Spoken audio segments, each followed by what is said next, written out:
அனைவருக்கும் வணக்கம். இன்னைக்கு நம்ம பார்க்க போகிறது விஜய் தேவரகுண்டா நடிப்பில் வெளிவந்திருக்கும் கிங்டம் படத்தை பற்றி பார்க்க போகிறோம். அதுக்கு முன்னாடி என்னுடைய சேனலில் இது வரைக்கும் சப்ஸ்கிரைப் பண்ணாதவங்க சப்ஸ்கிரைப் பண்ணுங்கள், லைக் கமெண்ட் ஷேர் பண்ணுங்கள். வாங்க இந்த படத்தினுடைய கதை என்னான்ட்டு பார்ப்போம். சூரி இவர் ஒரு சாதாரண போலீஸ் கான்ஸ்டபிள். இவருடைய கூட பிறந்த அண்ணன் ரொம்ப வருஷமாக காணாத போயிருக்கார். அவரை கண்டுபிடிச்சி கொடுக்கறதுக்காக கம்ப்ளைண்ட் கொடுக்கறதுக்காக போலீஸ் கமிஷனர் ஆஃபீஸ்க்கு வரார். வந்த இடத்துல ஒரு சின்ன சம்பவம் ஏற்பட்டு போது அங்கே இருக்கிற ஒரு இன்ஸ்பெக்டரை போட்டு அடிச்சிடுறார். இந்த சம்பவத்தை தூரத்துலேருந்து பார்க்குற இன்னொரு போலீஸ் அதிகாரி மொல்லமாக கொஞ்ச நேரம் பொறுத்து கூப்பிட்றாரு. இவர் சூரிய கூப்பிட்டு கவர்மெண்ட்டில் ஒரு முக்கியமான ஒரு டாப் சீக்ரெட் ஆப்ரேஷன் பண்ண வேண்டியது இருக்குது. இதுக்கு பொருத்தமான ஆளை நான் தேடிட்டு இருந்தேன்.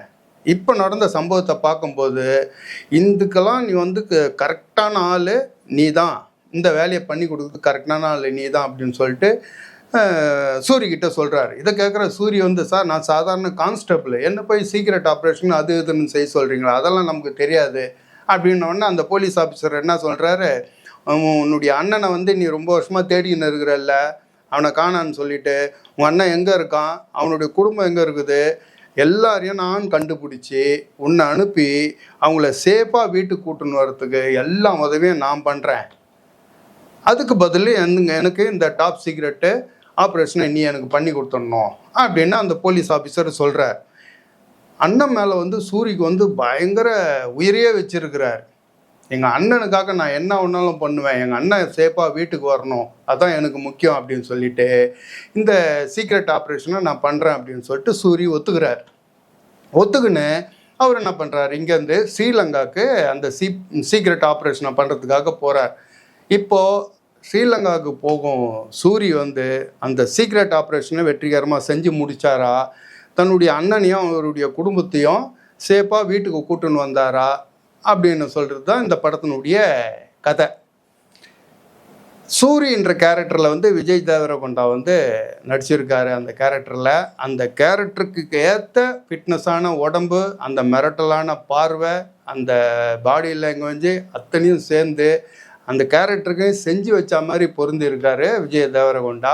முக்கியமாக அண்ணனுக்கும் அவருக்கும் நடக்க அந்த எமோஷ்னலான காட்சிகள், சண்டை காட்சிகள் எல்லாத்துலேயும் ஒரு சூப்பரான ஆக்டிங்கை கொடுத்த படம் முழுக்க நடிப்பாலையும் சரி சண்டை காட்சியாலையும் சரி அதை கலப்படுத்தியிருக்காரு விஜய் தேவரகுண்டா அப்படின்னு தான் சொல்லணும்.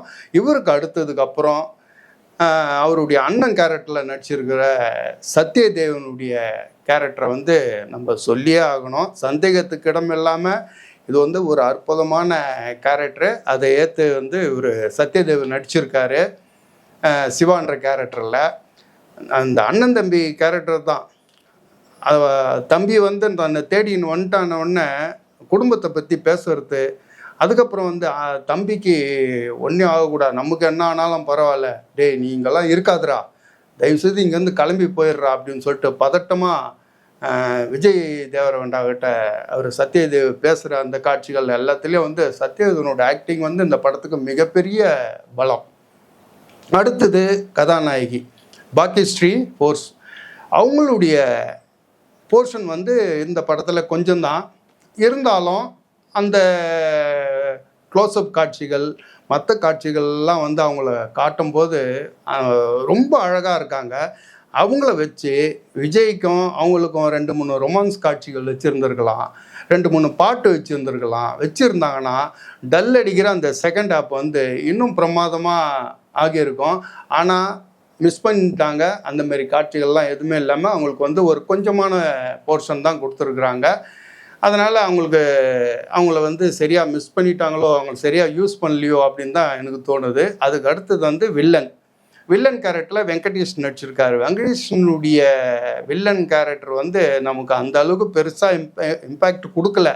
இருந்தாலும் படத்தில் வில்லன் இல்லாத குறைய தீர்த்து வச்சுருக்காரு. அவ்வளோதான் சொல்ல முடியும். அதுக்கு அடுத்தது இந்த படத்தில் சினிமாட்டோகிராஃபியை கண்டிப்பாக நம்ம குறிப்பிட்டு சொல்லியே ஆகணும். கிரிஷ் கங்காதரன் ஜோமோன் அப்படின்னு சொல்லிட்டு 2 பேர் இந்த படத்தில் கேமரா ஒர்க்கை பண்ணியிருக்காங்க. ஃபஸ்ட் ஹாப்லேருந்து கிளைமாக்ஸ் வரைக்கும் படத்தினுடைய கேமரா ஒர்க் ப்ரில்லியண்ட்டாக பண்ணியிருக்காங்க 2 பேருமே. இந்த படத்துக்கு கேமரா ஒர்க் அந்த அளவுக்கு மிகப்பெரிய பலத்தை கொடுத்துருக்குது. அதுக்கப்புறம் சொல்லணும்னா நம்மளால் சொல்லணும் அனிருத்தினுடைய மியூசிக் வந்து அனிருத் மாதிரியான ஒரு இசையமைப்பாளர் வந்து ஒரு படத்துக்கு புக் ஆகி இருந்தால் அது எவ்வளோ பெரிய விஷயம். ஆனால் அனிருத் இருந்து கூட இந்த படத்தில் பாட்டே கிடையாது, வெறும் பேக்ரவுண்டு ஸ்கோர் மட்டும்தான். அனிருத் இருந்தும் பாட்டு இல்லாத ஒரு அதிசயமான படம் இது அப்படின்னு தான் நான் சொல்லுவேன். ஏன் அந்த மாதிரி பண்ணாங்க அப்படின்னு ப்ரொடியூசருக்கு தான் வெளிச்சம். இருந்தாலும் பேக்ரவுண்டு ஸ்கோர் நல்லா பண்ணியிருக்கேன். அந்த ஃபைட் சீனெல்லாம் வந்து ஒரு சில காட்சியில் பேக்ரவுண்டு ஸ்கோரை வந்து கம்ப்ளீட்டாக ஆஃப் பண்ணிவிட்டு அந்த சைலண்ட்டையே வந்து பேச விட்ருக்காங்க. நல்லா இருக்குது அந்த சீன்லாம். சரி, இவ்வளோ இருந்தும் இந்த படம் எப்படி இருக்குதுன்னு கேட்டால், ஃபஸ்ட் ஹாப்பு நல்லாவே இருக்குது, சும்மா சொல்லக்கூடாது, நல்லாவே எடுத்துன்னு வந்திருக்கிறாங்க. ஆனால் செகண்ட் ஹாப்பில் தான் கதையும் சரி திரைக்கதையும் சரி சொதப்பி வச்சுட்டாங்க அப்படின்னு தான் நான் சொல்லுவேன்.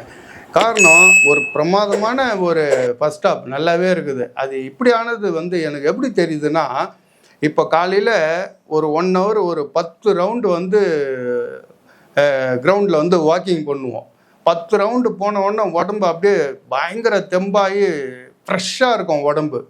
கிரவுண்டை விட்டு வெளியில் வந்து 2 வாழைக்காய் பஜ்ஜியும் ஒரு தம்மும் ஒரு டீயும் குடிச்சேன்னு வச்சுங்க, நீங்கள் 1 மணி நேரம் அங்கே 10 ரவுண்டு அடித்த அந்த உடற்பயிற்சி வந்து ஒன்றுத்துக்கும் உதவாமல் வேஸ்ட்டாக போயிடும்.